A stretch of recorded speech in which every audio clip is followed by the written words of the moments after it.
ये कहानी है अमरीश की। अपने माँ बाप का इकलौता बेटा अमरीश इंडियन एयर फोर्स में फ्लाइट लेफ्टिनेंट के पद पर काम करता था। उसके माँ बाप गांव में रहते थे। छोटी उम्र से ही अमरीश हवाई जहाज उड़ाना चाहता था। तभी तो वो खिलौनों में सिर्फ हवाई जहाज की ही जिद अपने माँ पापा से किया करता। 21 साल की उम्र में जब उसने भारतीय वायुसेना के लिए पहली बार फाइटर प्लेन उड़ाया तो गर्व से उसके माँ बाप का भी सीना चौड़ा हो गया था। अब तो भारत माँ की सेवा करते हुए उसे 8 साल हो गए थे। एक दिन सुबह की पीटी के बाद जब वो अपने बैरक पहुंचा तो उसके मोबाइल की घंटी बजी। पापा प्रणाम। इतने साल हो गए पापा, लेकिन मजाल है कि एक भी दिन आपने सुबह सुबह कॉल करके मेरी खैरियत ना ली हो। बाप हूँ ना, इसलिए फिक्र तो लगी ही रहेगी ना। वैसे भी कुछ दिनों में तू भी बाप बनने वाला है, तब समझेगा तू मेरी फीलिंग्स। हाँ पापा। अच्छा पापा, मेरी छुट्टी अप्रूव हो गई है। मैं 1 सप्ताह के बाद आ रहा हूँ। और हाँ, आप लोग भी अपना ख्याल रखना। बाय। ये कहकर अमरीश ने फोन रख दिया। मेस में जब वो नाश्ता करने बैठा तो कुछ पुरानी यादें उसकी आंखों के आगे घूमने लगी। उसे लगा कि कितनी जल्दी वो बाप भी बनने वाला है।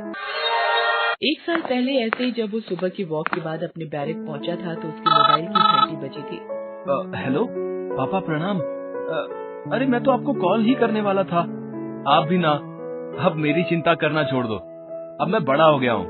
दूसरी ओर से अमरीश के पापा नहीं, उसके माँ के रोने की आवाज आती है। बेटा जल्दी घर आ जाओ, पापा को ब्रेन हेमरेज हुआ है, उनकी हालत बहुत सीरियस है। अमरीश ट्रेन से अपने घर पहुंचा। उसके पापा अभी भी आईसीयू वार्ड में थे। अस्पताल के आईसीयू वार्ड में अपने पापा को जिंदगी और मौत से जूझते देखना अमरीश के लिए बहुत कठिन था, लेकिन उसने हिम्मत रखी। डॉक्टरों की कोशिश से उसके पिता स्वस्थ होकर घर तो आ गए, लेकिन ब्रेन हेमरेज के बाद हुए पैरालिसिस के अटैक के कारण वो ठीक से चल फिर नहीं पाते थे। अमरीश अपने पिता की व्हीलचेयर पकड़कर उन्हें टहला रहा है। उसकी माँ भी साथ में है। और कितने दिन की छुट्टी बची है बेटा? अभी छुट्टी है पापा। बेटा पता नहीं अब मैं कितने दिन और बचूं या ना बचूं। बस अपने जीते जी अपनी बहू को देख लूं तो शायद चैन से मर सकूं। अमरीश अपने पिता की बात सुनकर बहुत भावुक हो गया। उसने शादी के लिए हामी भर दी। जल्द ही उसकी शादी संगीता से हो गई। उसके माता पिता बहुत खुश थे। थोड़े दिनों बाद अमरीश वापस ड्यूटी पर लौट गया। कुछ दिनों बाद ही उसे संगीता के प्रेग्नेंट होने की बात पता चली। Oh love you love you love you, तुमने कितनी बड़ी खुशखबरी मुझे दी है। मैं भी अब बाप बन जाऊंगा। मेरी जिम्मेदारी और भी बढ़ जाएंगी। मैं भी तो माँ बन जाऊंगी। मेरी जिम्मेदारियां तो आपसे ज्यादा ही होंगी, कम नहीं। बाप बनने की बात सुनकर अमरीश की खुशियों का ठिकाना न रहा। वो जल्द से जल्द अपने घर पहुंचकर अपने बच्चे को गोद में खिलाना चाहता था, उसे सीने से लगाना चाहता था। दिसंबर तक डिलीवरी होने की संभावना थी। उसने दिसंबर की छुट्टी के लिए अप्लाई कर दिया और संगीता को कहा कि वो दिसंबर में आ रहा है। इस बीच छुट्टियों पर जाने के 1 सप्ताह पहले एक दिन जब अमरीश के यूनिट के कुछ दोस्त अपने बैरक में बैठे अंताक्षरी खेल रहे थे। ओए अमरीश, और तेरी बारी, तू ऐसे गाना गा। हवन कुंड मस्तों का झुंड सुन सारी रात, अब ऐसी रात रख दिल पर हाथ, हम साथ साथ बोलो क्या करेंगे। हवन करेंगे हवन करेंगे हवन करेंगे। वो सभी मस्ती कर ही रहे थे कि अचानक टीवी पर न्यूज फ्लैश होने लगी। सभी लोगों का ध्यान टीवी पर गया। आज फिर से दुश्मन देश की सेना ने सीज फायर का उल्लंघन किया और हमारे पोस्ट पर लगातार फायरिंग की। भारतीय सेना ने उसका मुंह तोड़ जवाब दिया, लेकिन दोपहर बाद घटी एक घटना से पूरा भारत हिल गया। दुश्मन सेना ने आतंकवादियों की मदद से हमारी इंडियन आर्मी के जवानों से भरे 3 ट्रकों पर बम से हमला कर दिया। हमारे कई जवान इसमें शहीद हो गए हैं। तभी बैरक का सायरन जोर जोर से बजने लगा। सभी समझ गए कि दुश्मनों की तरफ से हुई इस नापाक हरकत का जवाब देने की रणनीति बनाने के लिए कॉन्फ्रेंस हॉल में मीटिंग होगी। इसीलिए सभी को वहाँ इकट्ठा होना होगा। सभी वहाँ पहुँचे। जवानों, यही है वो ठिकाने जहाँ बैठकर दुश्मन सेना आतंकवादियों के साथ मिलकर भारत को अस्थिर करने की साजिश रच रही है। अब वक्त आ गया है कि दुश्मन को उनकी भाषा में जवाब दिया जाए। हमारे बहादुर इंडियन आर्मी के सैनिकों की शहादत का बदला हमें लेना होगा। इस बार हमारी आर्मी के जवानों के बहे खून के एक एक कतरे का हिसाब दुश्मन देश को देना होगा। कोई शक? No sir. इस बार हमारी भारतीय वायुसेना उनकी सीमा में घुसकर उन्हें मारेगी और उन्हें ऐसा मारेगी कि उनकी रूह कांप जाएगी। फ्लाइट लेफ्टिनेंट अमरीश इस ऑपरेशन को लीड करेंगे और उनका साथ देंगे सतवीर सिंह। कोई शक? No sir. हाउस द जोश? Hi sir. Hi sir. जय हिंद, जय हिंद, जय हिंद, जय हिंद। उसी दिन रात को दुश्मन देश की सीमा में घुसना था।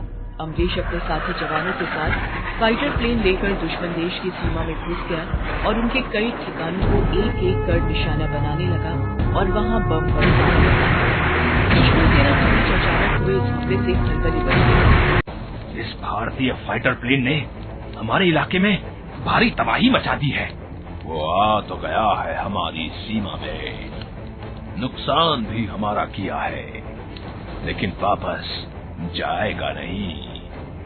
धज्जी उड़ा देंगे हम उसकी और उसके फाइटर प्लेन की। अमरीश का मिशन पूरा हो गया। उसने सभी टारगेट्स को उड़ा दिया था। जब वो वापस लौट रहा था तभी दुश्मन सेना के विमान पीछे से बम बरसाने लगे। ये हमेशा पीछे से ही कायरों की तरह हमला करेंगे। अमरीश, तू कंट्रोल संभाल और इनको बता कि आगे से बहादुरों की तरह हमला कैसे होता है। अमरीश ने उनका मुंह तोड़ जवाब दिया और उनके विमान को भी हाथ मिलाया, लेकिन दुश्मनों के एक गोले से वो अपने विमान को भी नहीं बचा सका। उसके विमान में आग लग गई और वो तेजी से नीचे गिरता हुआ जमीन से टकरा गया। मुबारक हो, बेटा हुआ है। आप सभी लोग थोड़ी देर में उससे मिल सकते हैं। थोड़ी देर बाद सभी वार्ड में आ जाते हैं। ओए जूनियर पायलट, तू तो बिल्कुल अपने दादाजी के जैसा दिखता है। ये तो मेरे जैसा है पापा। अमरीश अपने बेटे को गोद में उठा लेता है, उसे सीने से लगाता है और उसे चूमते हुए कहता है, पापा आज सच में रोने का मन कर रहा है। आज पहली बार ज्यादा रिस्पॉन्सिबल महसूस कर रहा हूँ। आप ठीक कहते थे पापा, जब बाप बनोगे तो पता चलेगा। थोड़ा इसकी दादी को भी इसे खिलाने का मौका दो। देखो तो कैसे ये मेरे पास आने के लिए अपने हाथ पैर मार रहा है। अरे रे रे मेरा बच्चा। हाँ माँ, अब तुम ही लोगों को इसे संभालना है, इसका ध्यान रखना है। मुझे तो जाना होगा। अरे आज ही तो आया है, आज ही चला जाएगा।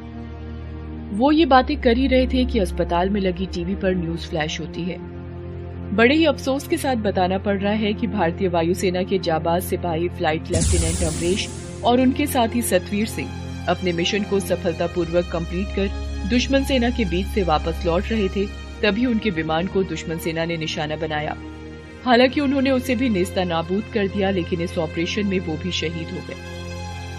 अमरीश का पूरा परिवार ये सब सुनकर शॉक रह गया, क्योंकि उनका बेटा अमरीश उनके पास ही खड़ा था। लेकिन कुछ देर बाद, पापा अब मुझे जाने दीजिए, लेकिन वादा करिए मेरे बेटे को भी आप पायलट बनाइएगा। वादा करिए ना पापा, प्लीज। उसके बाद अमरीश वहां से गायब हो गया। उसके जाने के बाद उसके पूरे परिवार की आंखों में आंसू थे। उसके दुधमुहे बच्चे को तो पता भी नहीं था कि उसके पापा अब उसे कभी भी अपनी गोद में नहीं खिला सकेंगे, उसे सीने से नहीं लगा सकेंगे। वो तो भारत माता की ड्यूटी निभाकर लंबी छुट्टी पर चले गए थे। ऐसी छुट्टी जिस छुट्टी से कोई वापस नहीं आता।